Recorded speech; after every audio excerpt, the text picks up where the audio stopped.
अपरा एकादशी अत्यंत महत्त्वाची ही एकादशी तिथी आहे। उद्या 23 मेला शुक्रवारी आहे अपरा एकादशी।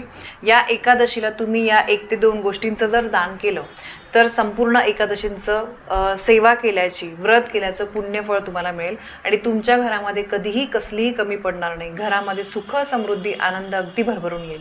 प्रत्येक महिन्यामध्ये बघा 2 एकादशी येतात आणि त्या एकादशीचं काहीतरी स्वतःचं असं महत्त्व असतं। तर आता जी उद्याची एकादशी आहे ती अपरा एकादशी आहे आणि या एकादशीला सुद्धा तितकंच महत्त्व आहे आणि महत्त्वाचं म्हणजे या अपरा एकादशीला आपल्याला दान करण्याला खूप महत्त्व आहे। अपरा एकादशीला अचला एकादशी असं सुद्धा ओळखलं जातं आणि अपरा याचा अर्थ असा आहे अमर्याद, अतिरिक्त। म्हणजे बघा, जी व्यक्ती अपरा एकादशीचं व्रत करते किंवा या दिवशी दान करते तर अमर्याद सुख जे आहे ते त्या व्यक्तीला मिळत असतं तिच्या आयुष्यामध्ये। आणि या एकादशीचं महत्त्व स्वतः भगवान श्रीकृष्णांनी युधिष्ठिराला सांगितलं होतं। असं मानलं जातं की एकादशीचं, या अपरा एकादशीचं व्रत केल्यामुळे ब्रह्महत्या, गोहत्या यासारख्या गंभीर पापांपासून मुक्तता मिळत असते। तसंच या व्रताच्या वेळी व्यक्तीने वेगवेगळ्या प्रकारचे जर यज्ञ केले, दान केले, पवित्र स्थळांना भेट दिली, म्हणजे पवित्र ठिकाणाचं दर्शन घेतलं तर त्या व्यक्तीला त्याचा खूप फायदा होत असतो। या व्रतामुळे धन आणि समृद्धी वाढत असते आणि हे व्रत जर आपण केलं, या दिवशी काही गोष्टींचं दान केलं तर आपल्या पूर्वजांना सुद्धा शांती मिळते। म्हणजे पितृदोष वगैरे आपल्याला लागलेला असेल तर तो दूर होण्यासाठी मदत होत असते। आणि मी नेहमी सांगते बघा, पितृदोष आपल्याला लागलेला असेल ना आणि काही अमुक एक दिवशी आपण काही गोष्टी केल्या नाही पितरांना प्रसन्न करण्यासाठी, तर मग आपण किती पण कष्ट करू द्या, किती पण मोठे मोठे पारायण सेवा करू द्या, आपल्याला त्याचं फळ मिळत नाही आणि आपण खचून जातो। तर त्यामुळे काही महत्त्वाच्या दिवशी जर तुम्ही दान केलं तर आपले पितर आपल्यावर भरभरून प्रसन्न होतात, आपल्याला ते आशीर्वाद देत असतात। आता महत्त्वाचं म्हणजे उद्या अपरा एकादशीला तुम्ही कुठल्या गोष्टींचं दान करू शकतात। मी सांगते अगदी सोप्या गोष्टी, त्यातल्या जमतील त्या जमल्या सगळ्या, किंवा नाही जमते त्यातल्या 1 ते 2 गोष्टी तुम्ही दान केल्या तरी चालेल। सगळ्यात महत्त्वाचं म्हणजे दान हे सत्पात्री झालं पाहिजे। म्हणजे ज्याला गरज आहे त्याला दान करायचं आहे।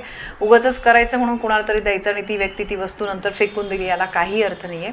सत्पात्री दान करा। तर सगळ्यात पहिली गोष्ट म्हणजे धान्य। अपरा एकादशीच्या उद्याच्या दिवशी धान्य दान करणं शुभ मानलं जातं।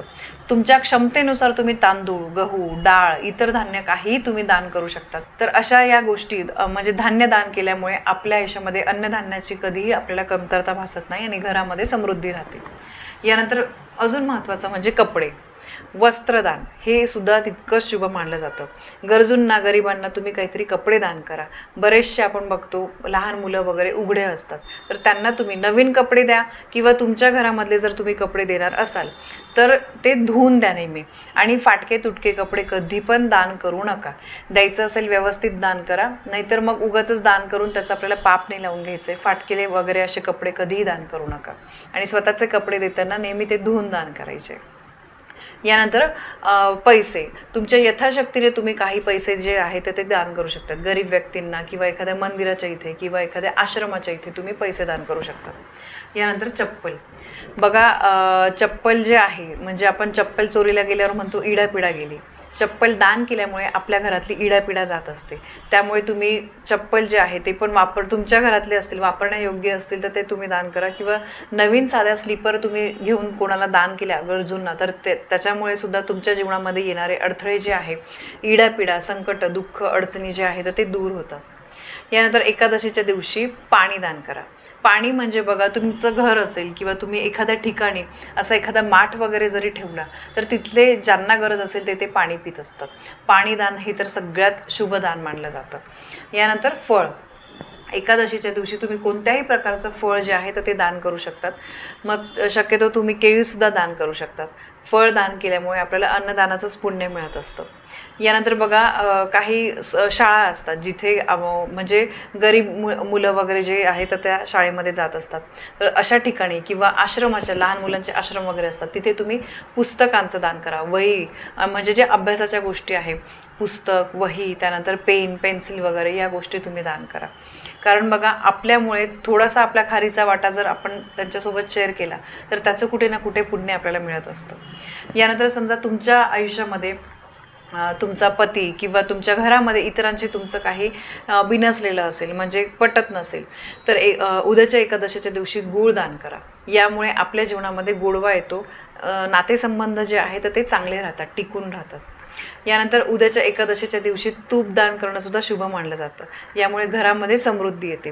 गाईचं तूप आपण शक्यतो दान करतो. तुम्ही मंदिरामध्ये दान करा किंवा एखाद्या गरजूला दान करा, तुमच्या मनावर आहे आणि तुमच्या यथाशक्तीने तुम्ही दान करू शकता. फक्त लक्षात ठेवा, दान करताना पण काही नियमांचं पालन करायचं आहे. जे काही तुम्ही दान कराल ते मनापासून करा. तुमच्या मनाला पटत नसेल, तुम्हाला नाही द्यायचं तर दान नका करू, पण मनापासून वाटत असेल तरच दान करा, कारण ते दान करणं फायदेशीर ठरलं पाहिजे. आणि गरजूंनाच दान करा, उगाचच कोणालाही सत्पात्री दान करा. ज्यांना गरज नाही त्यांना दान करून मग त्या दानाचा उपयोग होत नाही. आणि जेव्हा तुम्ही दान करता तर त्यावेळेस लक्षात ठेवा, कधीही लक्षात ठेवा, दान करताना आपल्या पितरांचं एकदा तुम्ही स्मरण करा.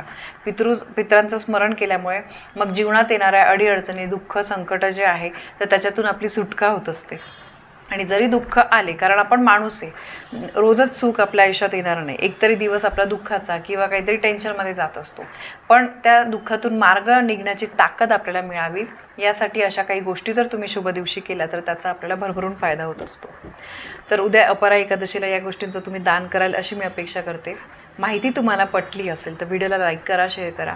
आपल्या चॅनलवर नवीन असाल तर सबस्क्राईब नक्की करा. धन्यवाद. श्री स्वामी समर्थ.